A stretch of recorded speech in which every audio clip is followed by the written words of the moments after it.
Welcome to the Just Jim radio show. So glad you could be with us today.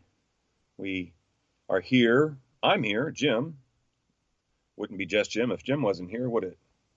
And I'm glad to be here. I'm glad you're here with us too. Our show is here to offer inspiration, offer information, offer ideas, ways and means by which you can discover within yourself something new, something different, change your life, make a difference, bring more joy, more fulfillment, more freedom, more fun. Fun is very important, and to experience yourself a little bit differently.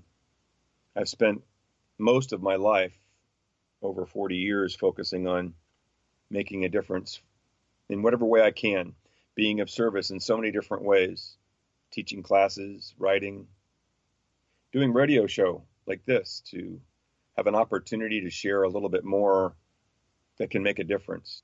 That's my desire. That's my intention. That's my hope. We do that in various ways, conversations, discussions, questions and answers, and also interviews. We have a very interesting show today. We have someone that many of you know, well, at least you know of, that has decided to join me today and share his insights into the holiday season, specifically the Christmas season. Today, our interview is with Santa Claus. Yes, the one and only Santa Claus. I can tell you this was not an easy interview to get. The man is quite busy this time of year, but apparently he has a mobile Skype app that allows him to be able to communicate in a miraculous way. Of course, he's a man of miracles, is he not? He does things we can't hardly believe occur, but they do.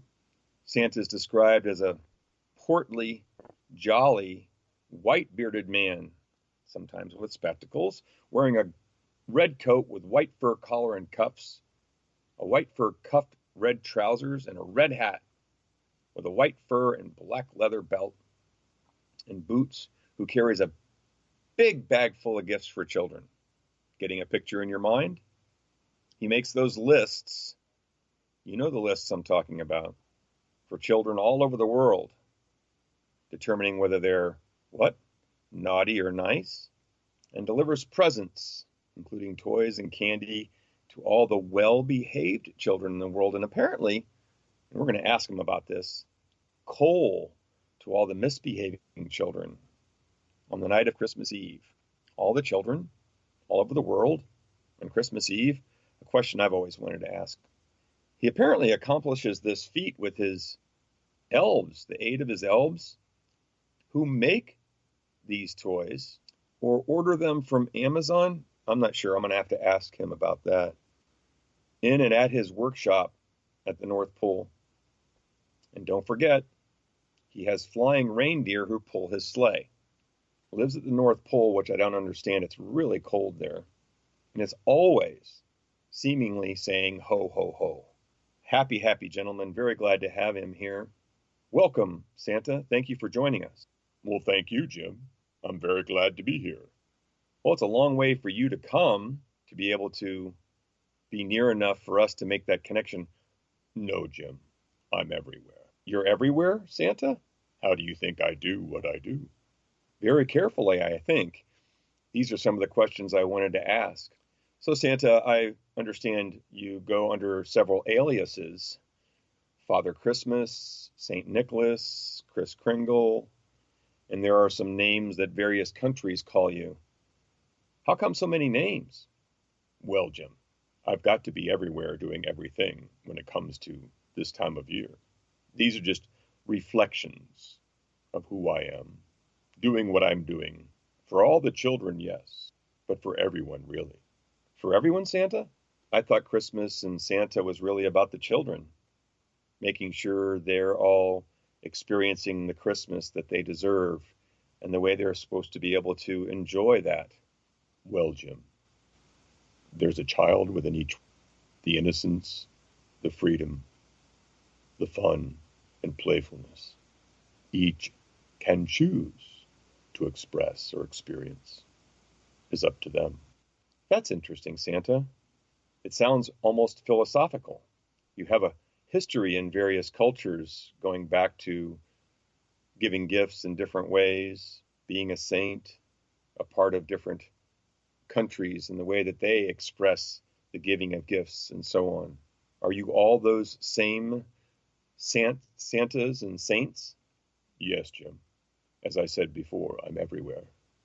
And although I am depicted in many ways, I am a reflection of something far more important than all that you have expressed me as and described me as during this time. I ask you a question. Do you have many children listening to your show? Well, my demographics aren't necessarily children, although I'm sure, like you said, those that are listening all have a child within themselves. I speak to the child of each, that although society has described me in such a manner that I am, as you call, portly, I have been called fat before, Jim, also. Jolly, yes. The white beard is just natural. And the clothing, everyone seems to identify. And so I'm happy to wear it. It keeps me warm when it's cold. And I think in some ways it's quite fashionable, trendy almost, to be different from everybody else.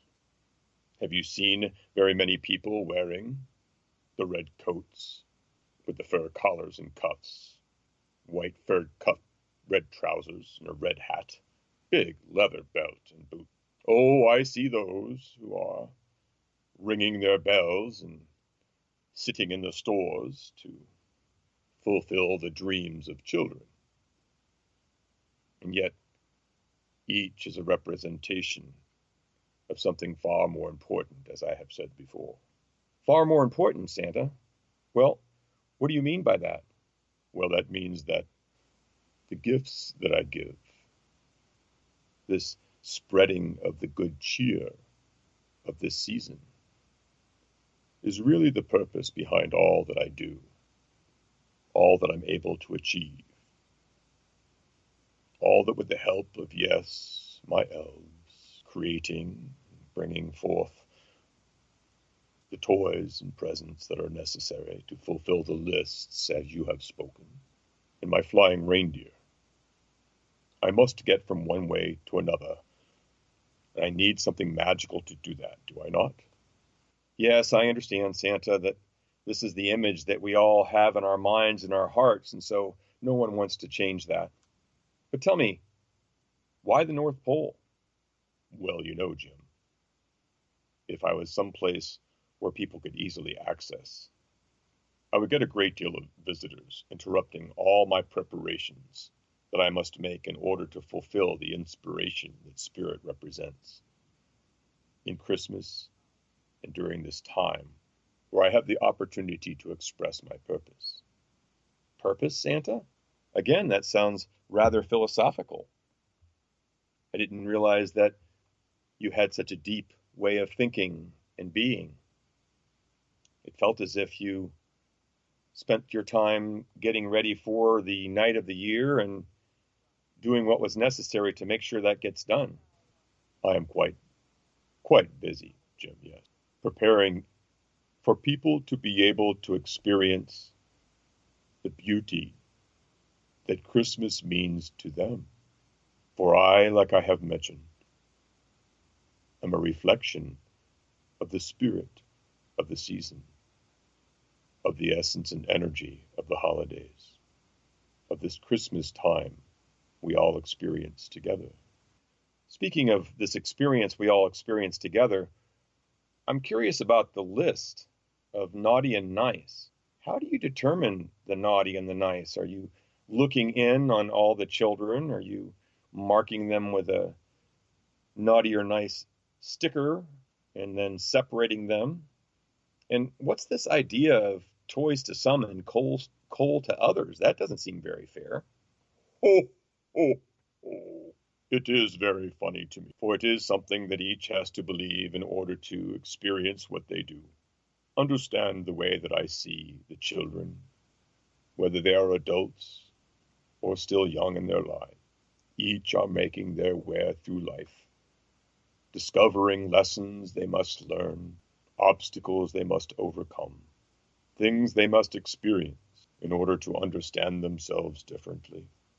some being able to make changes and some not, as they learn what they are here to learn and grow in their own way. Don't tell the children, Jim. There's no naughty sticker. Oh, oh, oh. I see the children in their innocence, in their playfulness, and in their freedom. I gave the coal up long ago. It was something that happened on a farm long ago that one believed was left by me, and it was not. And so it is, as each believes, Jim, so shall it be. Santa, wow. I was expecting to get answers about elves and sleighs and lists and naughty and nice. But you're coming across with something much deeper than that, much more profound. It excites me and inspires me to look at Christmas a little bit differently. And that's the reason why I'm here, Jim. Because as you have seen Christmas evolve in your society, it has changed greatly over the time it has been in existence, becoming something less and less meaningful to many. And yet it is important to continue the tradition. I visit with you this day to offer an opportunity to look ever so slightly at a different view of what Christmas might be. For I would never tell anyone how they should think or what they should do. For I bring the spirit of the season, the energy of the holidays, of Christmas, to inspire, to open the eyes more fully, to remind each of innocence and playfulness, of the truth of who we really are in our lives, no matter what is occurring within us or around us. A remembrance once a year of the truth of who we are as the innocent children of life, experiencing ourselves. Even an old fat man like me dressed in red. Ho, ho, ho, ho. Well, you've really got me thinking, Santa. Thanks for sharing some of that. Tell me, though, one thing I've always wondered about are the flying reindeer and the sleigh. What's that all about? Each has a representation of the vehicle by which they make their way through their life and fulfill their purpose. In order for that which is necessary to be accomplished in the way that I am seen, it is necessary for the magical, the mystical, to be a part of my expression. And therefore I make my way from here to there in the magical, mystical way that fulfills the excitement and view of the children who look upon, no matter the age. I'm starting to get a pattern here, Santa. You're talking about how each of these pieces of the puzzle we've talked about you is a reflection that shows up in the way that each see it rather than the way it is. The other thing I've always wondered about, we used the word portly. We were trying to be respectful. You're using the word fat. How do you get down the chimneys? And when there isn't one? Ho, ho, ho. Another reflection, Jim. For how do you get into and out of some of the situations you get into and out to? It's quite interesting seeing how each of us do what we do in the way that we do. You see, you have spoken of my elves, have you not? Yes, that was another question I wanted to ask you about. I have many elves, Jim. Not just elves at the North Pole, at my headquarters as it is seen, and sometimes depicted in your motion pictures. Each offer that which they do, to allowing the holidays and Christmas to be what it is. Although I fulfill my purpose in the manner that I do, there are many who assist, not just the small ones as you depict in your reflection of the expression of me. Each of us are elves, Jim. Each of us assist in gathering that which is needed to fulfill the excitement, the desires, and the fulfillment of the